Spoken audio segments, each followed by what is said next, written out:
to her leg, and she had edema and it associated pain, and she taken painkillers for that, and edema is subsided after that, and after 5 days she had a loss of appetite, and she has a lethargy, and she went to RMP where he given IV fluid and some antibiotics, not antibiotics, NSAIDs, and then after that she developed vomitings around 10 to 15 episodes.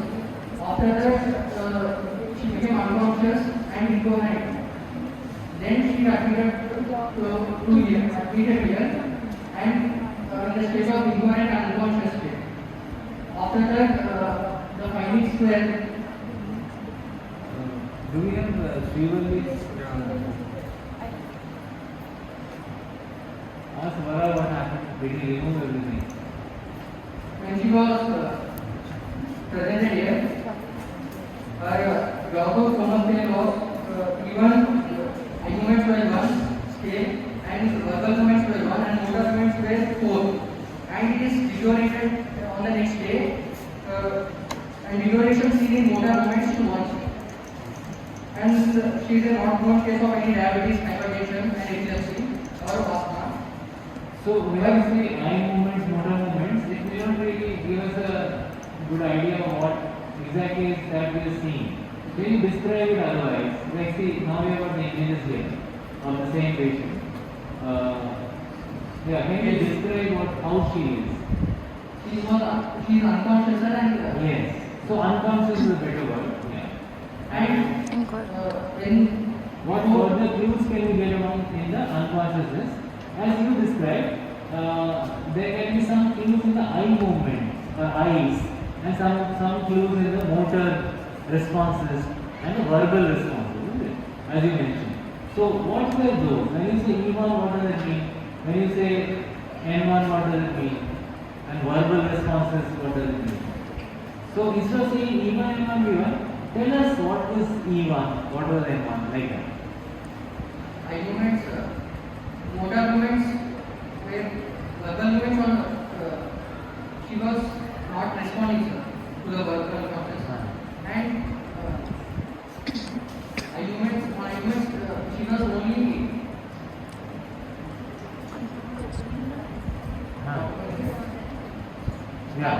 So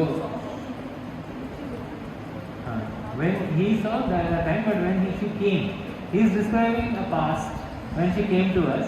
So as AD is saying, it was not opening. She was not opening her eyes. So not opening is 0 or 1? 1. There is no 0 in E. So nothing. Neither M nor V, no 0. Minimum is 1. So not opening is 1. Isn't it? So when he says E1, that means the patient not opening the eyes. Okay, and M1? Not moving at all. Isn't it? And what was the V? No, what was the V in this case? 1. Okay. So she was like complete comatose. E1, V1, M1 is complete comatose. Isn't it?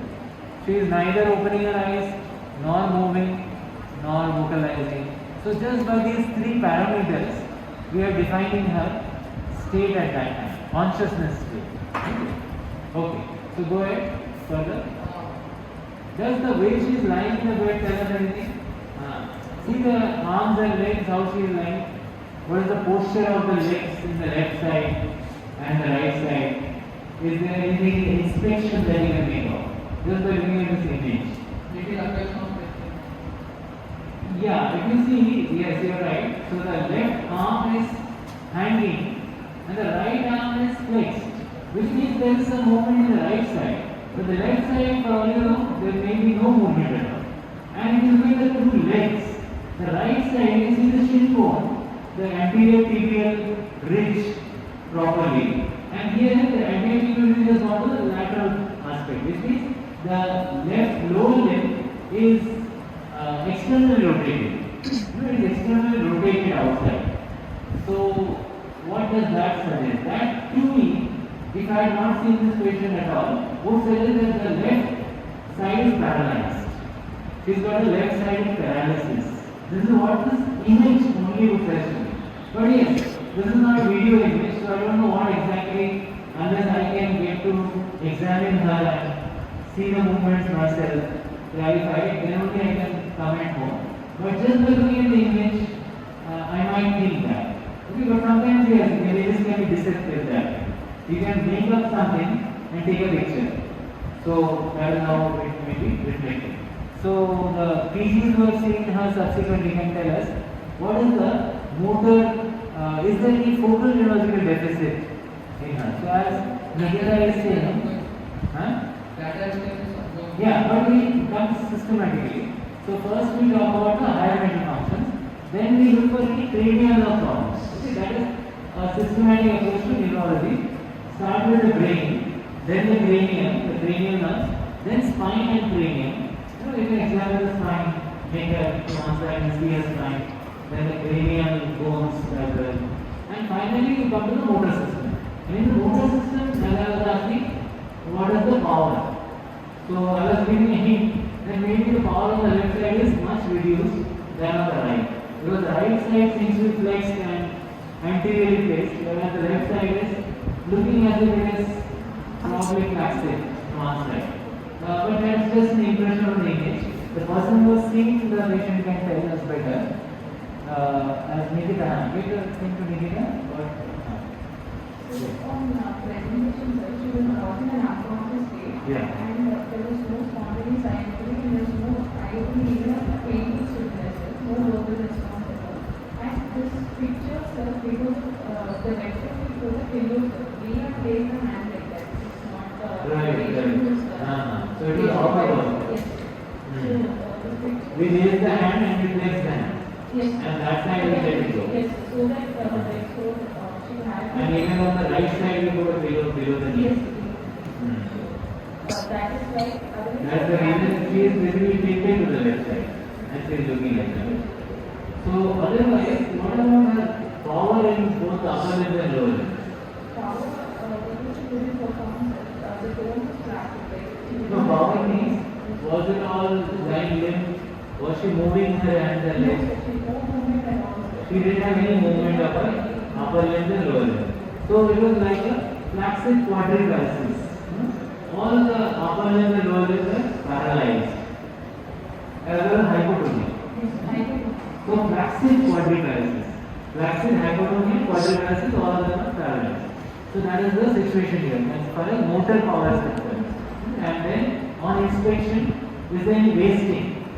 No obvious wasting. When you see this picture, there is no obvious wasting. Okay. And maybe there are some more pictures here to show us the wasting. Yeah, look at the hands. So to see wasting, you have to see the metacarpal space where you see some hollowing. So there doesn't seem to be much hollowing, but there seems to be a wrinkling on the skin, which suggests that she is very old. How old is she? 52. My God. Can't be. Huh? So this is a false age, 52. She must be older than that. Or maybe because of the disease, the skin has become crumpled like that. So this is generally looking like an 80-year-old skin. But yeah, her face doesn't look that old. Yeah, so she could have died, but face doesn't look like, and just his leg doesn't look like that. The leg looks okay. I mean, not like a 80-year-old leg. The skin is fine. So probably in that arm something happened. Yeah, there is definitely a problem of diabetes. As you can see the veins, the tortuous veins.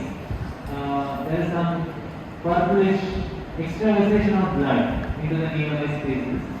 And maybe there is some inflammation and swelling on the veins. So thrombophlebitis. So whether this inflammation could have caused some edema there, and after that the edema went down, got shrunk, that has led to this picture. Neither right, it's all speculation, but yes, that's an unusual picture. Alright, so we were trying to see for wasting and we couldn't find any. And so that is the motor system, inspection, wasting or not, and then the function of the muscles. So zero power as per Nikita. Now after the power, what do we see? Tone. tone forward together. So tone was of course hypotonic, as you say. All the muscles were reduced tone. What is tone? I think you read it in physiology. Something like a continuous contraction of muscles. Is it? So that is also reduced. The resistance offered by the muscle is reduced. Tone. Alright, then reflexes. Yes, you can see the reflexes are being tabulated here. The biceps, triceps, supinator, knee, ankle, and plantars. Only the plantars, superficial reflex, that is showing upgoing bilateral. So what does upgoing plantar mean? The Babinski response is positive. What does that mean? So yeah, there could be an abnormal neuron problem when that happens. And in coma, as we know, the upper motor neurons may not be functioning properly. Because that's where the upper motor neuron starts from the cortex, pyramidal cells of heads, and then they go to the anterior cell. So something is dysfunctional there, that's why you have here plantar extensor. It can be even extended in deep sleep, isn't it? Or even in infants, where the pyramidal tracts are not developed. So possibly that's the reason, because he's in coma, as they rightly said.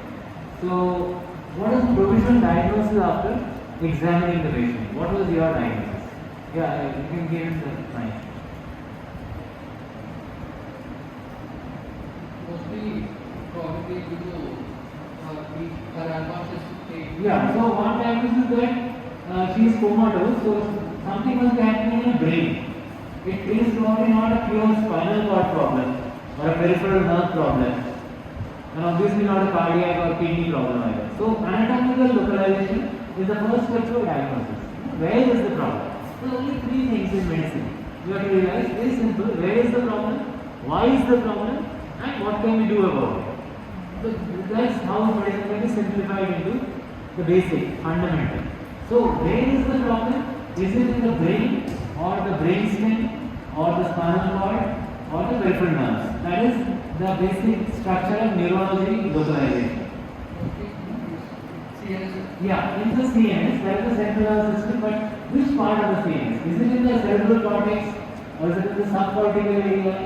Like the coronal radiata which goes down, then there is the internal capsule, around that there is the basal ganglia, and then the pyramidal nervus goes to the brainstem which starts with the midbrain, and then it goes to pons, then it comes to medulla oblongata. So brainstem is like midbrain, pons and medulla oblongata. So where are you putting your lesion problem? I mean localization of the problem. Because of no motor cortex of 4 which maybe to the central cord. Probably cortical region. So you are saying it's a cortical problem. So there is a traction. Yeah, tract in the cortex. Now which part of the cortex is affected? We are assuming the entire cerebral cortex is affected. The entire brain. Well, obviously if the entire brain is not, then how will the patient be comatose? Isn't it? And the thing is, if the entire brain is affected, then what is the etiology which can cause the entire brain to be affected like that? The entire cerebral cortex. Yes, so good. Andrew has given us a possibility meningitis. So the entire brain is covered by the meninges. So whenever you see a diffuse brain environment, you can think of meningitis. So what are the signs that one has to look for to diagnose meningitis? Fever spikes. Yeah, she is unconscious, she has fever. But what are specific signs? Also known as meningeal signs. What are they? That is symptoms. Signs. Meningeal signs. Okay, now that's too simple for the 2017. I think 2019 may be able to think about it. Meningeal signs. What are they?